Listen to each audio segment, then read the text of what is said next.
नमस्कार, उत्तराखंड के बुलेटिन में आप सभी का स्वागत है। आप सभी के साथ हाजिर हूं मैं कंचन। शुरुआत करेंगे बुलेटिन की। मुख्यमंत्री पुष्कर सिंह धामी ने गुरुवार को सचिवालय में देहरादून स्मार्ट सिटी परियोजना की समीक्षा की। समीक्षा करते हुए सीएम ने अधिकारियों को निर्देश दिए कि स्मार्ट सिटी के अंतर्गत जो भी कार्य हो रहे हैं उनमें स्मार्ट देहरादून के लिए सबसे अच्छा क्या किया जा सकता है, इस पर विशेष ध्यान दिया जाए।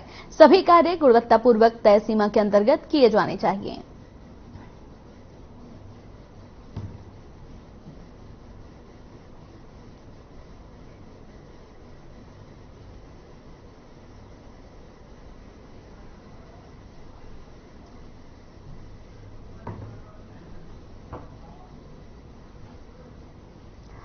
तो राजधानी देहरादून में राज्य स्तरीय जैविक खेती कार्यशाला का आयोजन किया गया। इस कार्यक्रम में मुख्य रूप से गुजरात के राज्यपाल आचार्य देवव्रत ने शिरकत की और प्रदेश के सभी जिलों में किसान शामिल हुए।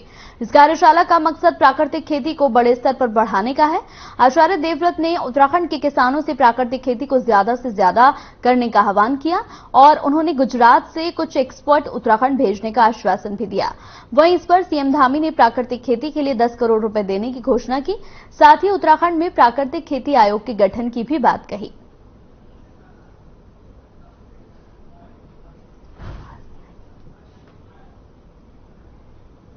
खेती को जनमानस तक पहुंचाने का अभियान पूरे देश में प्रारंभ किया है। उसी लक्ष्य को लेकर आज उत्तराखंड ने पूरे प्रदेश में प्राकृतिक खेती के बोर्ड का निर्माण किया।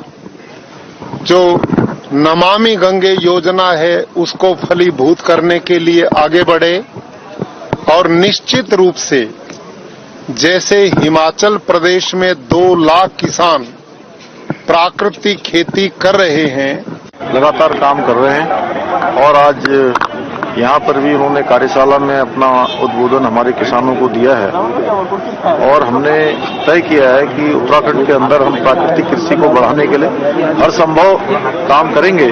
उसके तहत जहाँ हम प्राकृतिक कृषि बोर्ड का गठन करेंगे, हमने 10 करोड़ रुपए की धनराशि का प्रावधान किया है। इसके साथ साथ नमामि गंगे कॉरिडोर भी बनाएंगे और किसानों को प्रशिक्षित करने के लिए निकट भविष्य में हम पंतनगर कृषि विश्वविद्यालय में आगे ऐसे कार्यक्रम आयोजित करेंगे, कार्यशालाएं आयोजित करेंगे, सीधे सीधे किसानों को जोड़ेंगे। मैं आपके चैनल के माध्यम से हम भरोसा दिलाते हैं, जैसा कि उन्होंने कहा कि हिमाचल के अंदर 2 लाख किसान प्राकृतिक खेती में ट्रेंड हुए हैं। माननीय राज्यपाल ने 3 लाख की बात की है। मैं फौजी आदमी हूं, हमने आज संकल्प लिया है कि 3,51,000 किसानों को हम इससे जोड़ेंगे और किसानों की आय दुगनी करने का जो मोदी जी का संकल्प है, माननीय मुख्यमंत्री धामी जी कहते हैं, उसको हम पूरा करेंगे। और मुख्यमंत्री जी का आभार करता हूं कि मेरे अनुरोध पर आज प्राकृतिक कृषि बोर्ड का गठन हुआ है।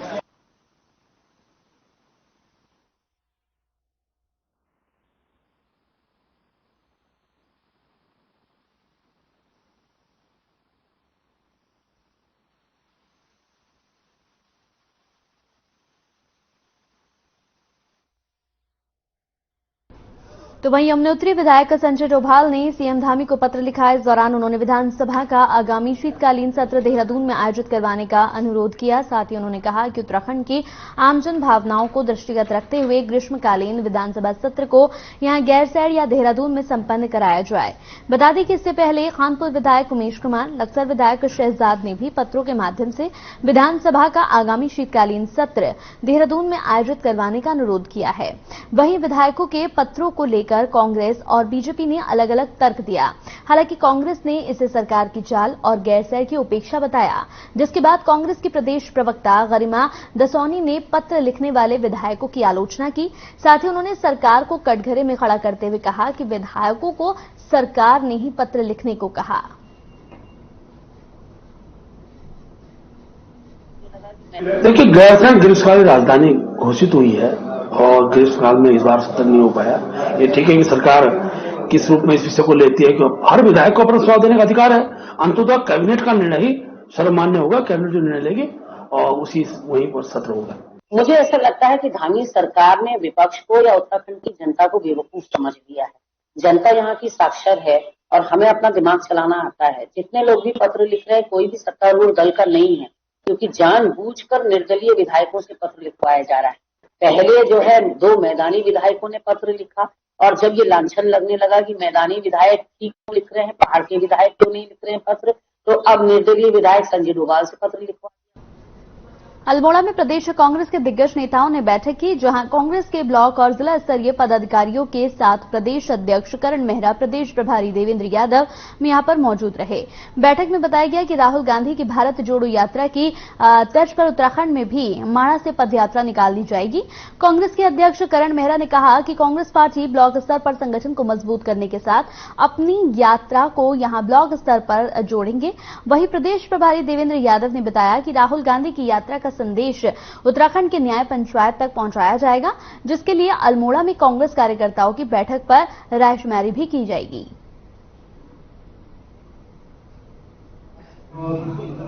इसी क्रम में हमारे माननीय राहुल गांधी जी उत्तराखंड तो नहीं पहुंच पाएंगे, क्योंकि ये एक लंबा रास्ता है और जो तय हुआ था उसके अनुसार उनका रूट रहेगा। लेकिन हमारा और सबका फर्ज बनता है कि हम माननीय राहुल गांधी जी के इस कार्यक्रम को सफल बनाने के लिए और जो संदेश इस यात्रा के द्वारा देना चाहते हैं, उस संदेश को लेकर अपने पूरे प्रदेश में यात्राओं का आयोजन करें। उसी संदर्भ में आज हमने अपने संगठन की कार्यकारिणी की ब्लॉक प्रेसिडेंट्स और डिस्ट्रिक्ट प्रेसिडेंट्स की कांग्रेस कमेटी द्वारा कुमाऊं मंडल के जो हमारे वरिष्ठ नेता हैं, हमारे प्रदेश कांग्रेस कमेटी के सदस्य हैं, हमारे ब्लॉक इकाइयों के, नगर इकाइयों के और जो हमारे विभिन्न प्रकोष्ठ हैं, सभी की एक बैठक यहां पर आयोजित की है, आहूत की गई है। और निश्चित रूप से जो आगामी चुनाव भी हैं, किस तरह संगठन को मजबूत किया जाए और किस तरह से बूथ लेवल तक कांग्रेस संगठित हो और क्या आगे में भविष्य की हमारी रूपरेखा है, क्या रणनीति है। अनुवांशिक संगठनों की बैठक का है, जिसमें पीसीसी मेंबर्स की हम एक बैठक देहरादून ले चुके थे, लेकिन कुछ ये मानना था कि कुमाऊं में भी ये बैठक होनी चाहिए। तो आज ब्लॉक अध्यक्ष, जिला अध्यक्ष और पीसीसी के मेंबर्स की बैठक है और मुख्य इसमें जो एजेंडा है वो जो भारत जोड़ो यात्रा का अभियान उत्तराखंड में शुरू होना है, उसको लेकर विचार मंथन है, ताकि हम जो माणा से शुरू हो रहा है उसको कैसे करेंगे। ब्लॉक लेवल पर भी ये यात्रा हमारी होनी है जो हमारे न्याय पंचायत स्तर तक जाएगी, तो उसी के लिए विचार विमर्श के लिए हम आए हैं और आगे की रूपरेखा पार्टी।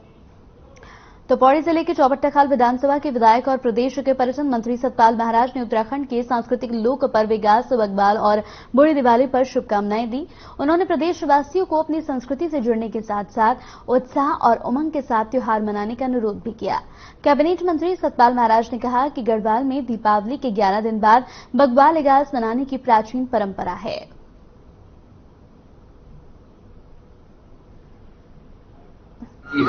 उत्तराखंड के सांस्कृतिक लोक पर्व इगास बग्वाल पर्व पर समस्त प्रदेशवासियों को मेरी ओर से बहुत बहुत शुभकामनाएं। उत्तराखंड में दीपावली त्योहार के 11 दिन के पश्चात बग्वाल इगास मनाने की प्राचीन परंपरा है।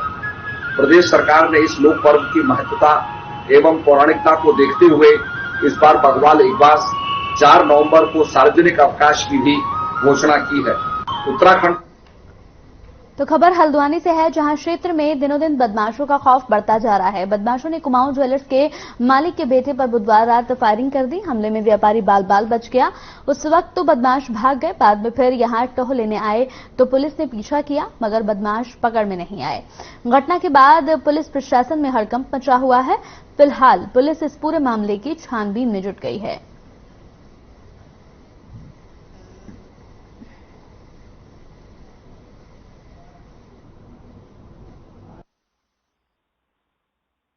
मुझे काफी टाइम से मनोज अधिकारी फोन कर रहा है, काफी टाइम से मुझे परेशान करके जान से मारने की धमकियां देना, रंगदारी के लिए फोन करना, इस तरह के कई बड़े गैंगस्टरों के नाम लेके फोन करवाता है, धमकियां दिलवाता है, रात बेरात इसका कॉल करता है। कल की घटना यह है कि मैं अपनी शोरूम को बढ़ाकर करीब 10 बजे अपने घर के पास पहुंचा।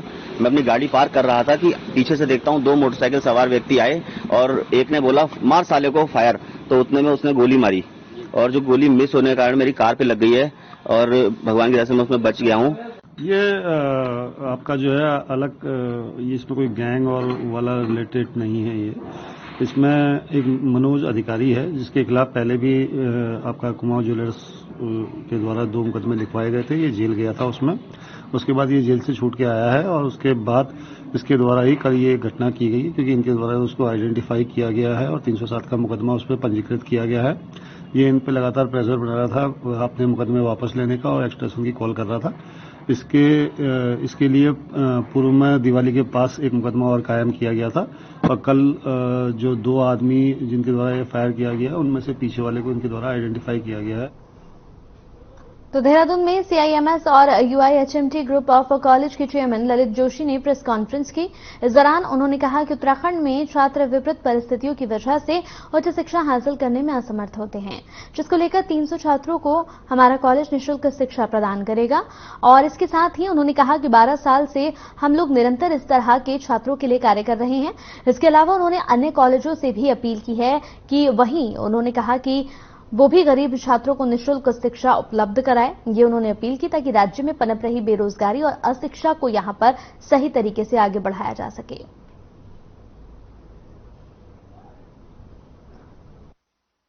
जी निश्चित रूप से, क्योंकि इस समय हम देख रहे हैं कि देवभूमि, जहां सैनिक भूमि है, वीर भूमि है, तपोभूमि है, कवियों की भूमि है, राज्य आंदोलनकारियों की भूमि है, सैनिकों की भूमि है, तो कहीं न कहीं ये आपदा भूमि भी है।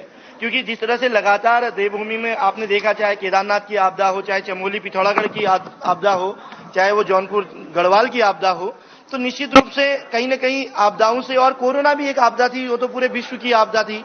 तो मुझे लगा कि सबसे पहले हम ऐसे बच्चे जिन्होंने कोरोना में अपने माता पिता को खोया है, आपदा में अपने माता पिता को खोया है, या अपने घर के कमाऊ सदस्य को खोया है, उनको हम जो हमारे पास कोर्सेज हैं उसमें निःशुल्क उच्च शिक्षा, तकनीकी शिक्षा, चिकित्सा शिक्षा दें।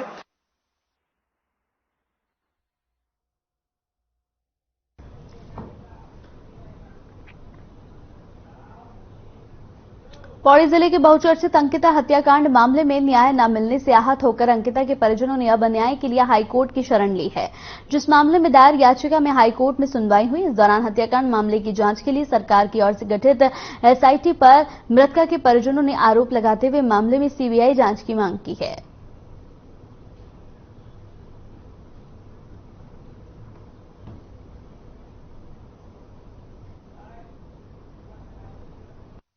सरकार के दबाव में जानबूझ के उस पर लिपापोती कर रही है, जबकि भले मैं जो एसआईटी में जो रेनू मैम है उनसे बहुत विश्वास करता था, एक ईमानदार छवि की जो वो है, पर लेकिन सरकार के द्वारा इन पे दबाव डाला गया और डाला जा रहा है और एसआईटी जो जांच चल रही है उस पर लिपापोती कर रहे हैं। और फिर उसके बाद सरकार द्वारा पौड़ी के डीएम साहब को ट्रांसफर करना, पौड़ी के एसपी को ट्रांसफर करना, ये तो एक इनके आपस में एक मिली हुई भगत है कि इनको ट्रांसफर किया जाए। सबमिट की है। हमारी तरफ से ये एलिगेशन है कि शुरू से ही इसमें जो है साक्ष्य नष्ट किए जा रहे हैं, जिसमें रिजॉर्ट का तोड़ा जाना, और उसके बाद पिछले कुछ दिनों पहले आपने देखा होगा कि जो रिजॉर्ट के साथ जो फैक्ट्री परिसर है वहां भी आग लगा दी गई, जबकि मीडिया रिपोर्ट्स में हमारे साथ के एक सहयोगी पत्रकार हैं लोकार्पण के, वो वहां पर गए थे, तो वहां पे ब्लड स्टेन थे उस फैक्ट्री परिसर के नीचे वाले फ्लोर में। और जब परसों रविवार को वो दोबारा वहां पे गए तो उन्होंने अपनी रिपोर्ट में दिखाया कि वो ब्लड स्टेन्स अभी वहां पे नहीं है। तो उत्तराखंड के परिवहन मंत्री चंदन राम दास ने देहरादून स्थित ट्रांसपोर्ट नगर में उत्तराखंड परिवहन निगम के कार्यशाला परिसर के नवनिर्माण कार्य का शिलान्यास किया। साथ ही उत्तराखंड परिवहन निगम की ओर से विकसित फ्लीट मैनेजमेंट सिस्टम हमसफर और अटेंडेंस ऐप की लॉन्चिंग यहां पर की। मंत्री चंदन राम दास ने बताया कि परिवहन सेवाओं को और भी बेहतर आधुनिक बनाने के लिए ट्रांसपोर्ट नगर में उत्तराखंड परिवहन निगम के डिपो, कार्यशाला और कार्यालय का निर्माण किया जा रहा है, जिससे जनता को काफी सहूलियत मिल सकेगी। साथ ही यहां पर फ्लीट मैनेजमेंट सिस्टम हमसफर और अटेंडेंस ऐप की लॉन्चिंग से ऑनलाइन सेवाओं और शिकायत दर्ज करने में भी जनता को काफी लाभ मिलेगा। मंत्री जी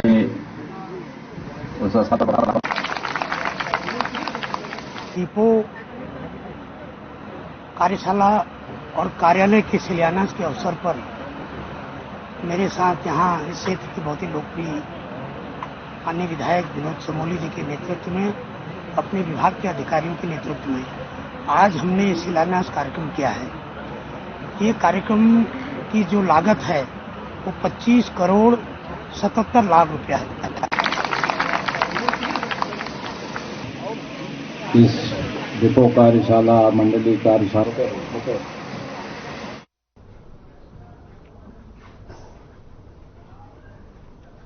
हरिद्वार में 10 साल पुराने ऑटो विक्रम सड़क से हटाने के फैसले का ऑटो यूनियन ने विरोध किया है। बताया जा रहा है कि संभागीय परिवहन प्राधिकरण की बैठक में देहरादून, हरिद्वार समेत 5 शहरों में मार्च 2023 से 10 साल पुराने डीजल और पेट्रोल के चलने वाले ऑटो और विक्रम सड़क से हटाए जाने का फैसला लिया गया था।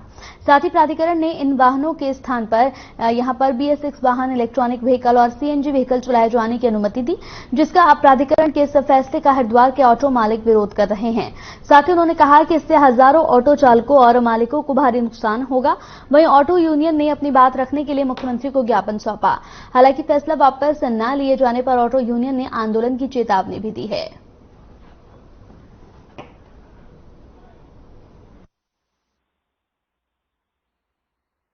ये तो बहुत दुर्भाग्यपूर्ण है ऑटो रिक्शा वालों के लिए और विक्रम वालों के लिए। समस्त यूनियन इसका कड़ा विरोध कर रही है और ऐसा हमें नहीं लगता कि एकदम से 2023 तक डीजल वाहन खत्म कर दिए जाएंगे। अगर डीजल वाहन उन्हें खत्म ही करने हैं तो BS6 डीजल वाहन क्यों वो रजिस्टर्ड कर रहे हैं? ये जो ऑटो विक्रम वाले गरीब लोग हैं, मध्यम वर्गीय हैं, ये फाइनेंस करा करके अपने ऑटो लेके आते हैं, जेब से 1 लाख या 50,000 भी जमा करा के आते हैं। उसके बाद अचानक से इनको दोबारा से वो ऑटो चेंज करना पड़ जाएगा। ये तो बिल्कुल मारे जाएंगे। कहाँ जाएंगे ये?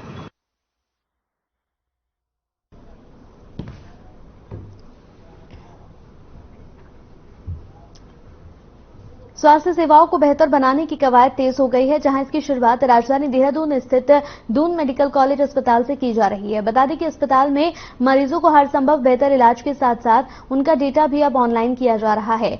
यानी कि दून मेडिकल कॉलेज में भर्ती मरीजों का ब्यौरा अब एक क्लिक पर आपको मिल जाएगा कि किस विभाग में कितने मरीज भर्ती हैं और कितने बेड खाली हैं। ये जानकारी ऑनलाइन उपलब्ध होगी। वहीं इसके लिए पहले चरण में अस्पताल के 6 विभागों को ई-हॉस्पिटल पोर्टल से जोड़ दिया गया है। सीनियर चिकित्साधिकारी डॉक्टर NS खत्री ने बताया कि नेत्र रोग, यहां पर ENT, हड्डी रोग, दंत रोग, न्यूरोसर्जरी और यहां मनोरोग विभाग को ई-हॉस्पिटल से जोड़ दिया गया है।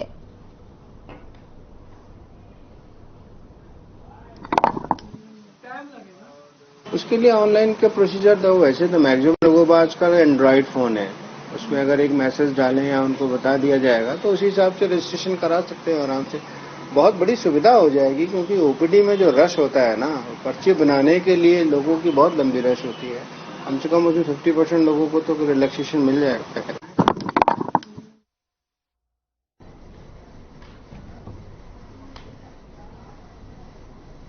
48 हफ्ते की कड़ी ट्रेनिंग के बाद SSB को यहां 64 नए उप निरीक्षक मिल गए हैं। श्रीनगर गढ़वाल में SSB उप निरीक्षक सीधी भर्ती का दीक्षांत समारोह आयोजित किया गया, जिसमें जवानों ने देश सेवा की शपथ ली। इसमें हरियाणा से सबसे ज्यादा 17, बिहार के 7, उत्तर प्रदेश के 9, मध्य प्रदेश के 1, उत्तराखंड के 8, राजस्थान के 8, हिमाचल प्रदेश के 1, पश्चिम बंगाल का 1, मणिपुर के 1, झारखंड के 2 और दिल्ली के 9 जवान शामिल हैं। श्रीनगर के SSB में दीक्षांत समारोह का आयोजन किया गया। SSB रानीखेत का IG चेंज क्रेसिंग बतौर मुख्य अतिथि इन जवानों के दीक्षांत समारोह में मौजूद रहीं। IG ने जवानों की सलामी ली। इसके बाद नव आरक्षियों को देश की रक्षा और कर्तव्यों के पालन के लिए शपथ दिलाई गई।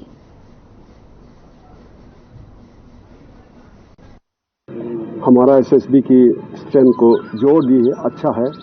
इससे हमारा सीमा की सुरक्षा बेटर करेंगे। इसको हम कहते हैं ज्योग्राफिकली सिक्योरिंग द कंट्री। साथ साथ हमारा पॉपुलेशन को भी इंटीग्रेट करना, जो बॉर्डर में थोड़ा सा लूज रहते हैं वो चीज़ को इंटीग्रेट करके हमारा लिए इट इज ए एसेट है। For the country it is a benefit, even for the boys it is a benefit joining this सशस्त्र सीमा बल।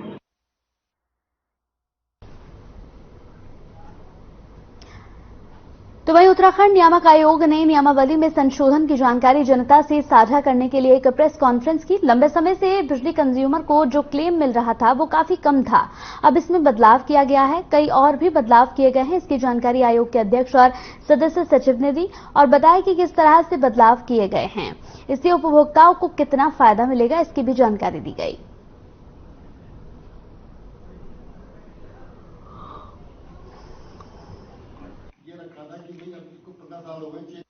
इसमें हमने एक्चुअली जो 15 साल से सिस्टम चल आ रहा था उसमें काफी कुछ चेंजेस किए हैं। जिन मानकों में पहले हमने उपभोक्ता को कंपनसेशन नहीं दिया जाता था। जैसे सबसे पहला होता है, आदमी जब उपभोक्ता बनता है तो सर्विस कनेक्शन लेता है वो। तो आज की डेट में अभी तक सर्विस कनेक्शन अगर लेने में जो जनरल शिकायत होती है कि साहब बहुत टाइम लगता है, तो जो डिले होती थी उस पर उनको कोई क्षतिपूर्ति नहीं मिलती थी। तो जो हमने 15 दिन का टाइम दे रखा है अगर इस केस में, तो उसमें 15 दिन के अंदर उसको कनेक्शन नहीं दिया जाएगा तो 16वें दिन से उसको क्षतिपूर्ति कंपनसेशन का हकदार हो जाएगा। वो ऑटोमेटिकली उसके बिल में एडजस्ट होगी, जितने पैसे जमा किए उसके हिसाब से उसका हमने स्टैंडर्ड दे रखा है।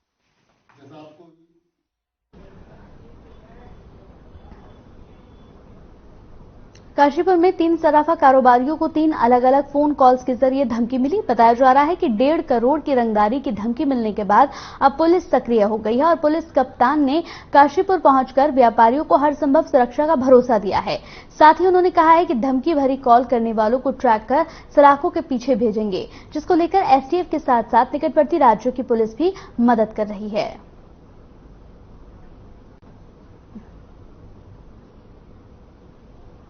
हाल ही में भरतपुर में जो कांड हुआ वो तो ये जो फोन आए हैं जी, कल रात को हमें जानकारी मिली, अराउंड 7 के आसपास हमें जानकारी मिली कि एक ही नंबर से 3 अलग अलग लोगों को 4 घंटे की गैप में 3 लोगों को कॉल्स आई है। और काफी संदेहास्पद ये भी है कि एक ही नंबर से जो कॉल आई है वो 3 अलग अलग लोगों का नाम ले रहे हैं। ठीक है, ये सारे बातें अपनी जगह, हमने अपना सीरियसनेस तभी दिखा दिया है।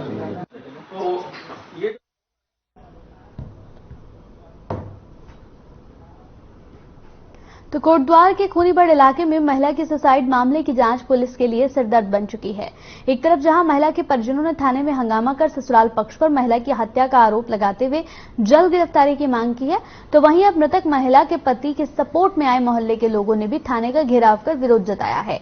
थाने में बड़ी संख्या में पहुंची महिलाओं ने कहा कि अनिता नेगी ने खुद से सुसाइड किया है, ऐसे में उनके परिवार को फंसाया जाना गलत है। वहीं मामले में पुलिस के सामने दोनों पक्षों को संतुष्ट कर पाना सिरदर्द बन चुका है। एसपी कोटद्वार का कहना है कि इस पूरे मामले की जांच चल रही है।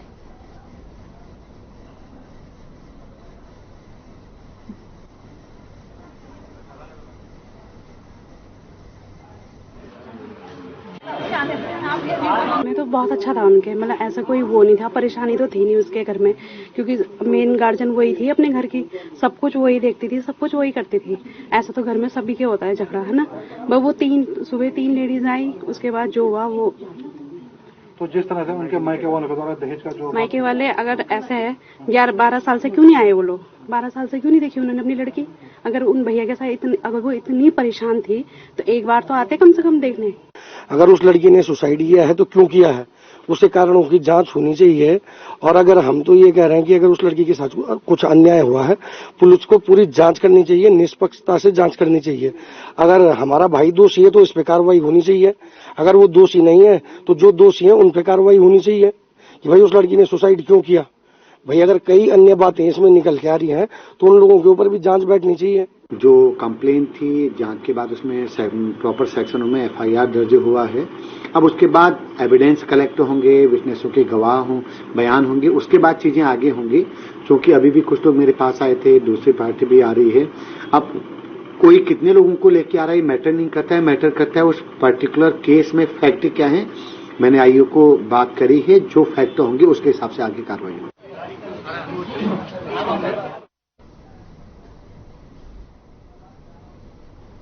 चलिए इसी के साथ उत्तराखंड के बुलेटिन में मेरे साथ इतना ही। नमस्कार।